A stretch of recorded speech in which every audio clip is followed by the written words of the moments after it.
හරි කිහිප දෙනෙක් ගෲප් එකේ ලොස් වෙනවා කියලා දාලා තිබ්බ නිසා මං හිතුවා මගේ මම ට්‍රේඩ් කරන ස්ට්‍රැටජි එකක් ෂෙයා කරගන්න ඔයාලත් එක්ක.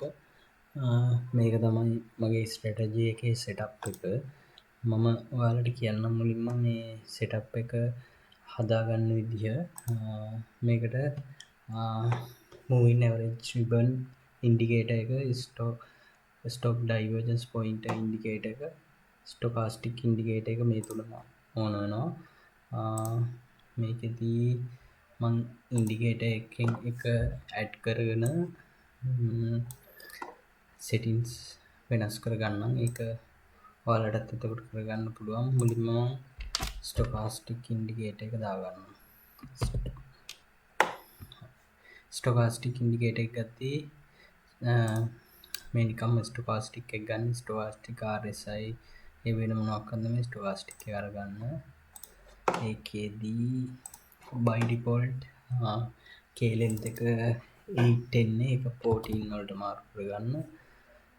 K smoothing එක 3 එක හරි, D smoothing එක 3 වලට මාරු කරගන්න. ඊට පස්සේ K line එකයි D line එකයි දෙකම visible කරගන්න.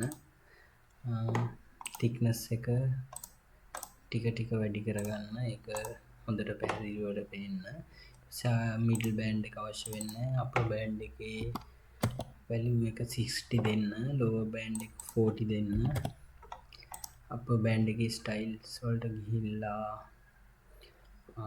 ලයින් ස්ටයිල් එක ලයින් දෙන්න. thickness එක පොඩ්ඩක් වැඩි කරගන්න. කලර් එක ග්‍රීන් වගේ දෙන්න අපර් බෑන්ඩ් එක.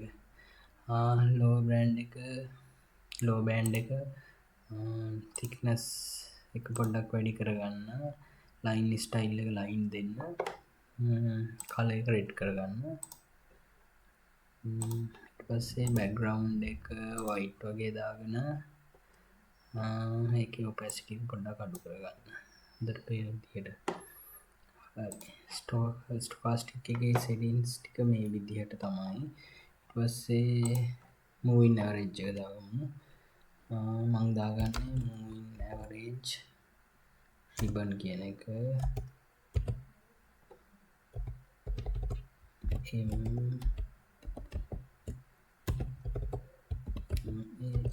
මූවින් ඇවරේජ් රිබන් එකෙත් මූවින් ඇවරේජ් රිබන් එක ගන්න.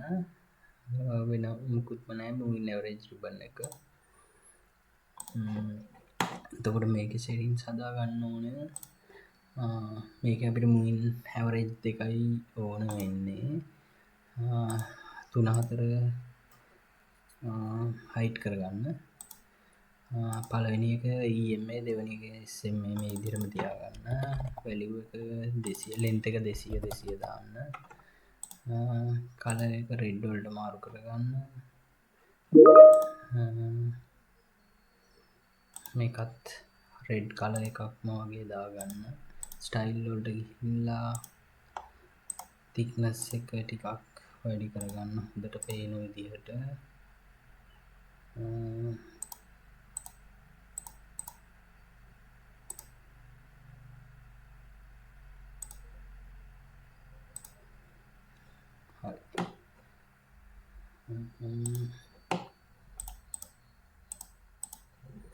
හරි.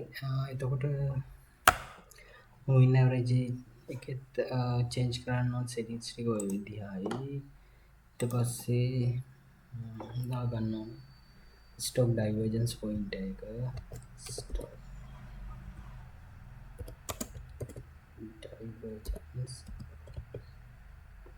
ඩයිවර්ජන්ස් පොයින්ටර් ඒක ටෙස්ලා 8 කියලා තියෙන එක දාගන්න. ඒකෙත් සෙටින්ස් හදන්න තියෙනවා. එතන hidden divergence visible කරන්න, regular divergence අයින් කරන්න. හරි. මේකේ සෙටින්ස් එච්චරයි. මේක තමයි setup එක. මේකේ rules මම දැන් කියලා දෙන්නම්. අපි ෂෝට් ට්‍රේඩ් එකක් ගන්නේ ප්‍රයිස් එකට උඩින් යනවා නම් මේ මූවින් ඇවරේජ් දෙක හැමතිස්සෙම ෂෝට් ට්‍රේඩ් බලන්නේ ප්‍රයිස් එකට උඩින් යනවා නම් තමයි මූවින් ඇවරේජ් එක මම මාක් කරලා ඔයාලට පෙන්නන්නම්.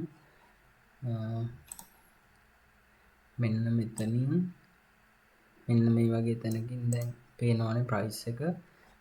මෙතනින් ගත්තොත් අපි ප්‍රයිස් එක යන්නේ පහලින් මූවින් ඇවරේජ් එකට වඩා පහලින්. ඒ වෙලාවට අපි ගන්නේ bearish divergence එකක් බලලා short trade විතරයි. මෙහෙම රිබන් දෙක මූවින් ඇවරේජ් රිබන් දෙක ප්‍රයිස් එකට උඩින් නම් යන්නේ අපි ඒ වෙලාවට ගන්නේ short trade විතරයි. hidden divergence එකක් බලලා. hidden divergence තමයි මේ H කියලා පෙන්වන්නේ. H කියලා green color එකෙන් පෙන්වන්නේ bullish hidden divergence. H කියලා red color එකෙන් පෙන්නේ bearish hidden divergence. අපි මේ අවස්ථාවේදී ගන්නේ මේ අවස්ථාවේදී බලන්නේ bearish divergence තමයි. එතකොට අපි දැන් මේ divergence එක එක්ක බලනවා. ඊට පස්සේ stochastic එකේ 40 මේ red line එකට පහළින්ද K line එකයි D line එකයි තියෙන්නේ කියලා. lower band එකට පහතින්ද කියලා. දැන් මේ අවස්ථාවේ බැලුවොත් මේ bearish divergence එක හැදෙද්දී moving average එකත් price එකට උඩින් යන්නේ. ඊට පස්සේ මෙතන stochastic indicator එකේ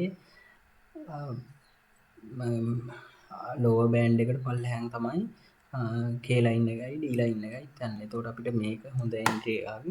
අපි මේ වෙලාවේදී short එකක් ගත්තා නම් අපි ගන්න මේ candle මේ divergence එක හැදිච්ච candle close එකේදී තමයි අපි entry එක ගන්න. එතකොට close එක කියන්නේ මෙතන ඊළඟ එකේ start එක. අපි මේකෙදී previous swing ඒ කියන්නේ short trade නම් ගන්න previous swing low එකට තමයි stop loss එක තියන්නේ. අපිට සාමාන්‍යයෙන් මේ strategy එකේදී 1 to 1 1 to 1 to 1 1 to 1.5 වගේ තමයි reward එක ගන්න පුළුවන්.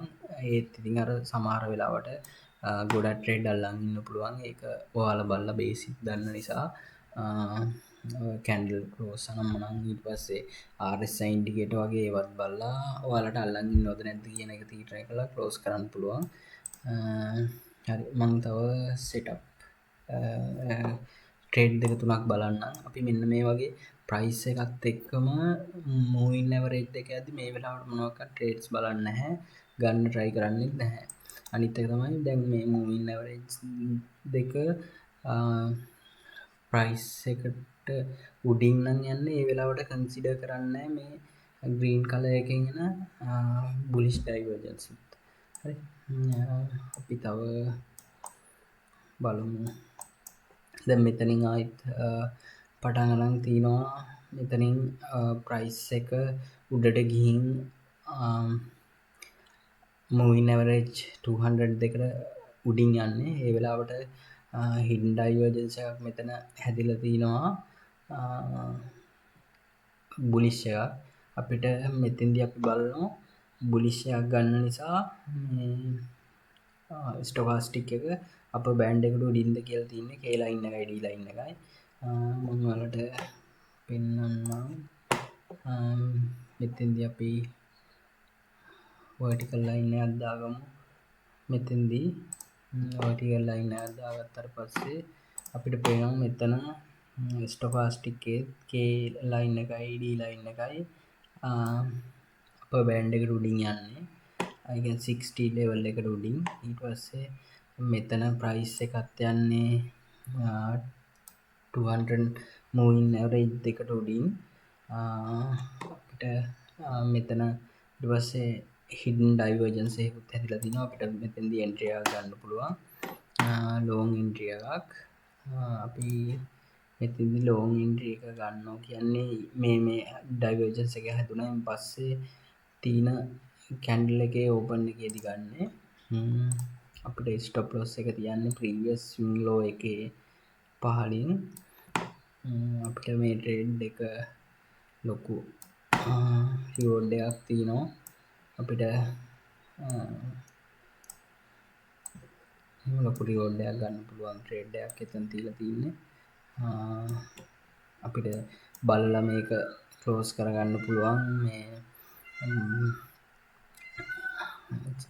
මේ ට්‍රෙන්ඩ් එක ෆේලියර් එකක් වෙද්දී බලලා ක්ලෝස් කරගන්න පුළුවන්. එහෙම නැත්නම් 1 to 1 1 to 15 වගේ රිවෝඩ් එකකින් ඔයාලට ක්ලෝස් කරගන්න පුළුවන්.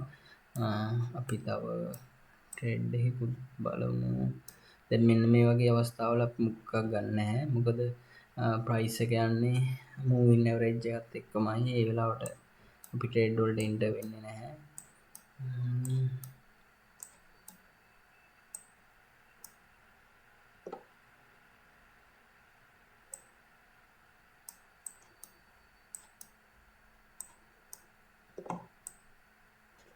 දැන් මේ වගේ තැන්වලදී මේ සෙටප් එකත් 100%ක්ම වැඩ කරන්නේ සමහරක් වෙලාවට වැඩ නොකරන වෙලාවල් තියෙනවා.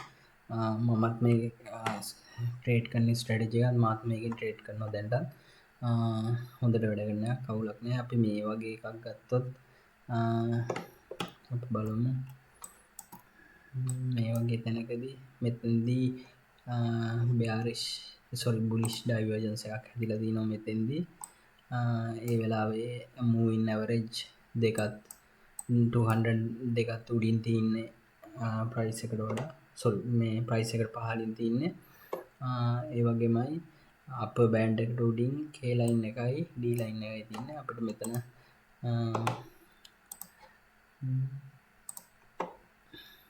ලොං එන්ට්‍රි එකක් ගන්න පුළුවන් අපි ප්‍රීවියස් ස්විංග් ලෝ එකට තියන්න මෙතෙන් තියලා අපිට 1 to 1 ගන්න පුළුවන් නේද බලමු.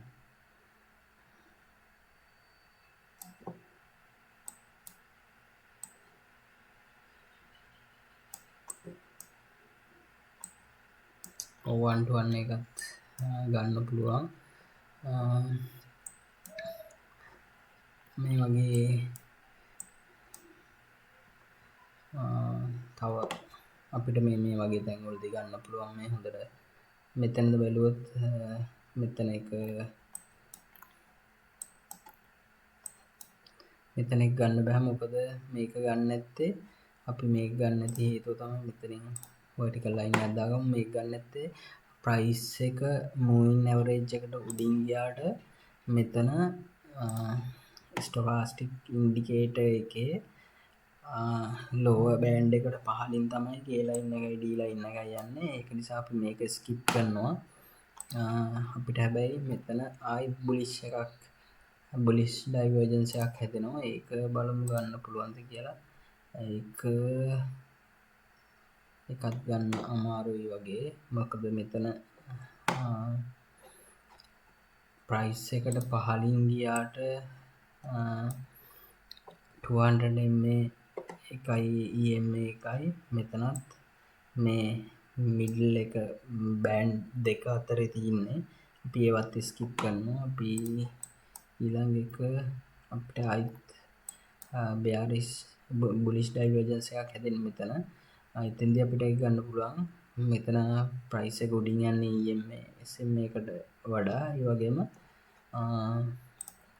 මෙතෙන්දී අප ලයින් එකට උඩින් තියන්නේ